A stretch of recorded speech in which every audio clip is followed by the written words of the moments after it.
सत श्री अकाल। मेरा नाम अंकिता है। मैं 11वीं जमात की विद्यार्थी हाँ। ਅਸੀਂ ਬੜਾ ਪਿੰਡ ਸੀਨੀਅਰ ਸੈਕੰਡਰੀ ਸਕੂਲ ਵਿੱਚ ਪੜ੍ਹਦੀਆਂ ਹਾਂ।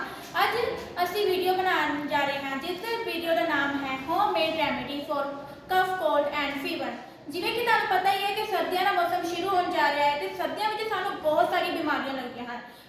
ਬਿਮਾਰੀਆਂ ਜਿਵੇਂ ਕਿ ਬੁਖਾਰ, ਜ਼ੁਕਾਮ, ਖਾਂਸੀ ਤੇ ਉਹਨਾਂ ਨਾਲ ਸੰਬੰਧਿਤ ਅਸੀਂ ਅੱਜ ਕੁਝ ਘਰੇਲੂ ਨੁਸਖੇ ਲੈ ਕੇ ਆਏ ਹਨ ਜਿਨ੍ਹਾਂ ਨੂੰ ਸਾਨੂੰ ਬਾਜ਼ਾਰ ਵਿੱਚ ਡਾਕਟਰ ਕੋਲ ਜਾਣ ਦੀ ਮੈਡੀਸਿਨ ਖਰੀਦਣ ਦੀ ਕੋਈ ਲੋੜ ਨਹੀਂ ਪਵੇਗੀ। ਸੋ ਹੁਣ ਮੈਂ ਤੁਹਾਨੂੰ ਆਪਣੀ ਬਣਾਈ ਹੋਈ ਘਰੇਲੂ ਨੁਸਖੇ ਬਾਰੇ ਐਕਸਪਲੇਨ ਕਰਨ ਜਾ ਰਹੀ ਹਾਂ। ਮੇਰੀ ਜੀ ਰੈਮੇਡੀ ਆ ਉਹ ਹੈਗੀ ਆ ਖਾਂਸੀ ਦੇ ਸੰਬੰਧ।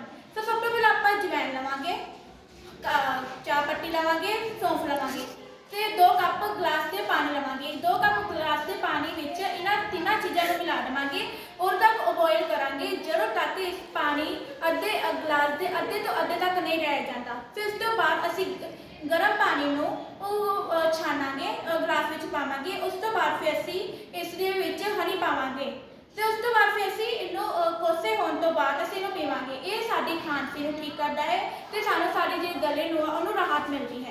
ਇਹ ਅਗਰ ਤੁਸੀਂ ਹਫਤੇ ਵਿੱਚ 2-3 ਦਿਨ ਲਗਾਤਾਰ ਅਗਰ ਤੁਸੀਂ ਪੀ ਵੀ ਲਈ ਰਾਤ ਨੂੰ ਜਾਂ ਫਿਰ ਸਵੇਰ ਨੂੰ ਤਾਂ ਤੁਹਾਨੂੰ ਖਾਂਸੀ ਸਰਦੀਆਂ ਦੇ ਮੌਸਮ ਵਿੱਚ ਨਹੀਂ ਲੱਗ ਸਕਦੀ ਕਿਉਂਕਿ ਇਹ ਪੂਰੀ ਨੁਸਖੇ ਦੀ ਜੜ ਆ।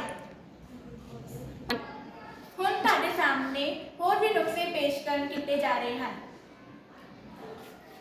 ਜਿਵੇਂ ਕਿ ਮੇਰਾ ਇਹ ਨੁਸਖਾ ਜਿਹੜਾ ਕਿ ਮੈਂ ਫੀਵਰ ਦੇ ਨਾਲ ਰਿਲੇਟਡ ਬਣਾਇਆ ਹੈ, ਇਹ ਤੁਲਸੀ ਅਤੇ ਅਦਰਕ ਦੇ ਨਾਲ ਬਣਿਆ ਹੈ।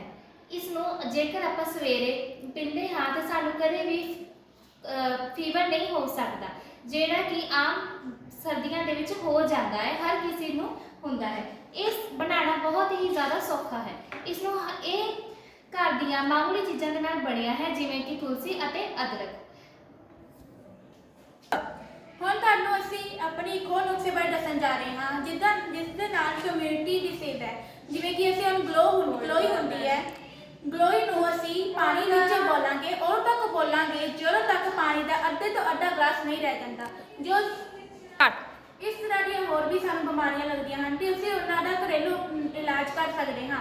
ਤੇ ਅੱਜ ਸਾਨੂੰ ਉਮੀਦ ਹੈ ਕਿ ਤੁਹਾਨੂੰ ਸਾਡੀ ਵੀਡੀਓ ਪਸੰਦ ਆਈ ਹੋਵੇਗੀ। ਧੰਨਵਾਦ।